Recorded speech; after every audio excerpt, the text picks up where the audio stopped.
원휘 저와 함께 산책 가보실까요? 여러분 안녕하십니까? 김성곤의 한시산책, 한시산책가 김성곤입니다. 오늘은 산책이 아니라 등산입니다. 동네 뒷산이 아니라 아주 높은 산, 중국 태산입니다. 태산이 높다 하되 하늘 아래 메로다 할 때 그 태산입니다. 티끌모아 태산, 갈수록 태산, 그 태산입니다. 이 태산은 우리나라에서 보자면 가장 가까운 쪽에 있는 중국 산동성에 있습니다. 높이는 1545m니까 그다지 높은 산은 아닙니다. 수려함으로 따지자면 우리 설악산에는 한참 못 미칩니다. 그런데 이 태산은 특별한 문화적 함의가 있습니다. 바로 오악독존으로 표현되는 지존의 의미가 있습니다. 여러분도 잘 아시는 대로 중국에는 동서, 남북, 중앙, 이른바 오방에 따른 산들이 따로 지정되어 있습니다. 동쪽으로는 동악태산, 서쪽으로는 서악화산, 남쪽으로는 남악형산, 북쪽으로는 북악항산, 그리고 중앙에 중악숭산입니다.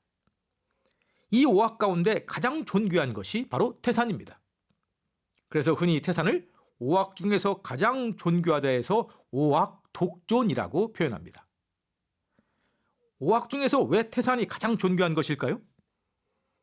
산의 높이로 따지면 서악화산이 가장 높으니 태산이 독존을 주장할 수가 없습니다.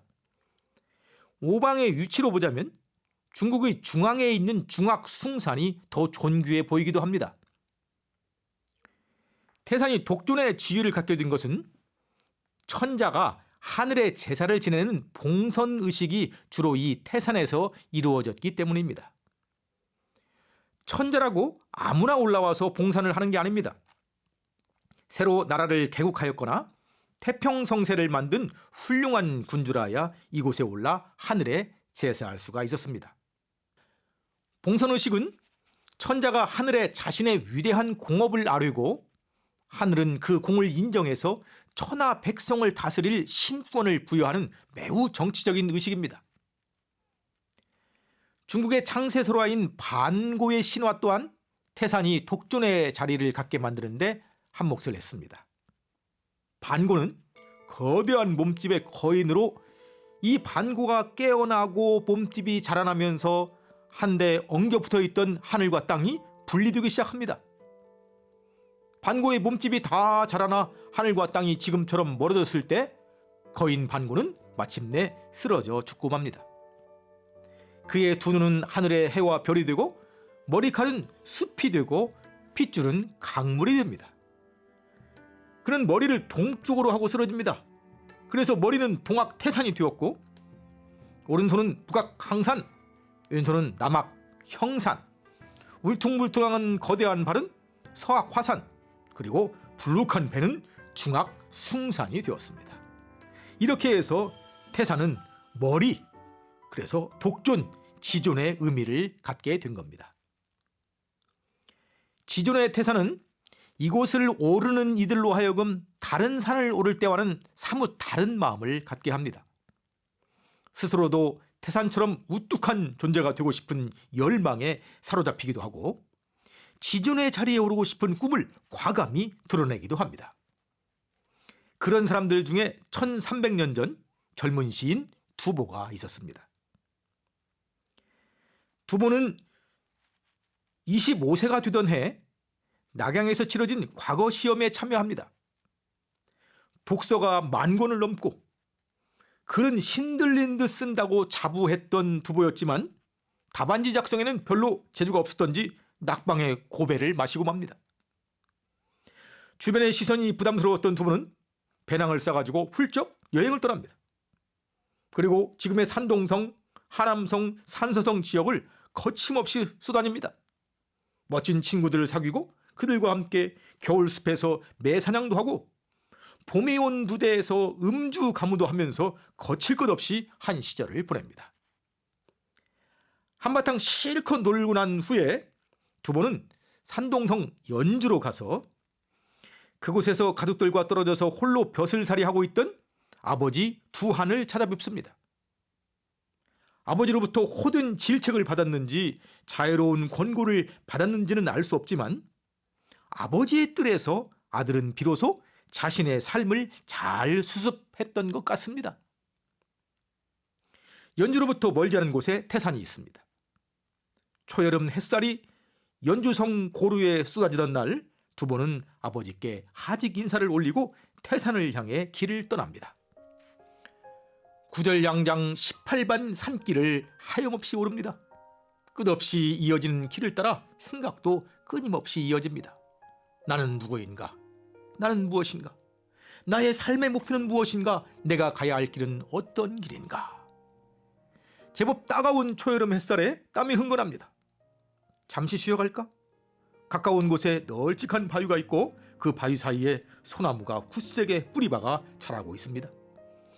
바위에 올라 보찜을 소나무 가지에 걸어두고 그늘 아래 앉아 올라온 산길을 뒤돌아보는데 끝없이 펼쳐진 푸른 태산이요, 저 끝없는 푸르름이요. 태산은 대저 어떠한가? 북쪽으로는 제나라, 남쪽으로는 노나라까지 그 푸르름이 끝이 없구나. 나 두보는 또한 어떤 사람인가?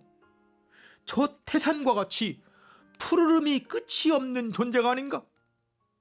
태산의 푸르름은 곧바로 두보 자신의 청춘, 푸른 청춘으로 환치됩니다. 젊은 꿈, 젊은 기계는 결코 다하지 않았다는 선언입니다. 따이종 후루허 치루 칭웨이리아오 대종 부여하오 제로 청미르라. 태산은 대저 어떠한가? 제나라 노나라에 걸쳐서 그 푸름이 끝이 없구나. 둘러보니 태산의 온갖 기험한 봉우리들이 수려하기 그리 없습니다. 조물주가 이곳 태산만을 유독 편애한 탓이런가? 신령스러운 봉우리 수려한 골짜기들만 따로 뽑아서 이곳 태산에 집중적으로 들여놓았단 말인가? 조물주가 편애한 것이 어찌 태산뿐이랴? 나 역시 하늘의 편애를 입어 태어난 뛰어난 천재가 아닌가?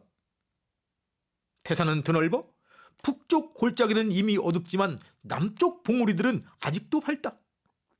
네 어두운 북쪽 골짜기만 보며 어둡다 탄식하는가? 과거의 불합격도 그저 한 골짜기에 깃든 한 조각 어둠일 뿐이거늘. 어찌 지난 과거에 집착해서 아무래할 것이 있으랴? 나에게는 아직도 햇빛 찬란한 봉우리들이 저렇게 높고 저렇게 찬연하거늘. 짜화 종선시우 양꺼훈시야오 조화 종신수요 음양할 혼효라.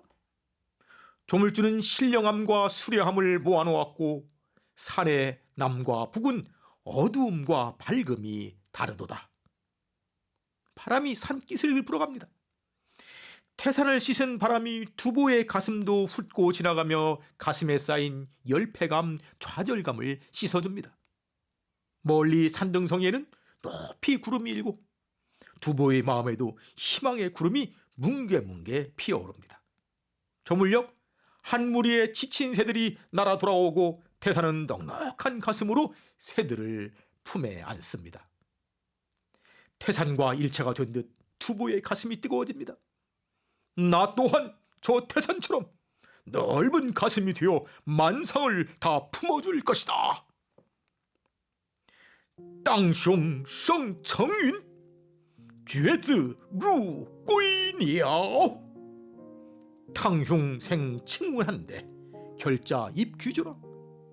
씻겨진 가슴엔 높은 구름이 일고 터질 듯한 눈으로 새들이 날아 돌아온다. 새들이 날아 돌아간 능성이 너머로 신비롭게 우뚝 솟은 태산의 정상 옥황정이 아련히 보입니다. 불끈 다리에 힘이 솟고 가슴에 의욕이 넘칩니다. 천고를 진동한 명구가 탄생하는 순간입니다. 내 반드시 저 산 꼭대기에 올라 자그마한 봉우리들을 한번 굽어볼 것이다. 호이땅 링쥐에딩 일란 종산 시야오 두보의 이런 다짐처럼 그는 시인으로서 최고의 봉우리에 올라 시성의 칭호를 얻습니다. 스스로 거대한 봉우리가 되어 천년 세월을 넘어 여전히 뭇산들을 굽어보며 호령하고 있습니다. 태산은 대저 어떠한가? 재와 노에 걸쳐 그 푸름이 끝이 없구나. 조물주는 신령함과 수려함을 다 모아놓았고 산의 남과 북은 어두움과 밝음이 다르도다. 씻겨진 가슴엔 높은 구름이 일고 터질 듯한 눈으로 새들이 날아 돌아온다. 언젠가 반드시 저 꼭대기에 올라 자그마한 뭇산들을 한번 굽어버리라. 이 시 전체에 넘쳐흐르는 호매한 기백 때문에 주석가 중에서는 이 시에 대해 글은 적으나 힘이 커서 태산과 겨룰만 하다 이렇게 평가하거나 두보의 전체 시 중에서 가장 뛰어난 시라고 평하는 사람들도 있습니다. 이 시 중에서 가장 유명한 구절은 마지막 두 구절. 반드시 산 꼭대기에 올라 자그마한 뭇산들을 내려다보리라. 회당 능 절정 일남 중산소인데 지금까지도 많은 사람들이 즐겨 인용합니다. 특히 중국 최고위급 지도자들이 외교회담에서 자주 인용해서 서방에도 많이 알려졌습니다. 실패의 그늘에 주저앉고 싶을 때 불끈 일어나 산으로 가보는 건 어떨까요? 거기서 아직도 끝나지 않는 푸르름을 보고 나 또한 젊음이 끝나지 않았다고 선언해 봅시다. 거기 하늘이 빚어낸 수려한 봉우리들을 바라보면서 나 또한 하늘이 빚어낸 걸작이라고 자찬해 보기도 하는 겁니다. 산 바람이 불어오면 마음의 바닥을 뒤집어 먼지 같은 근심들을 탈탈 털어버리고 혹여 구름이라도 피어오르면 그것이 하늘이 내게 주는 상스러운 희망의 메시지라 여겨보는 겁니다. 산새들도 날아와서 우리 영혼의 날개를 달아줄 겁니다. 따이종 후루허 칠로 칭외려造化众生笑一样歌欢笑当胸生层云月自如归鸟回荡凌绝顶一览众山小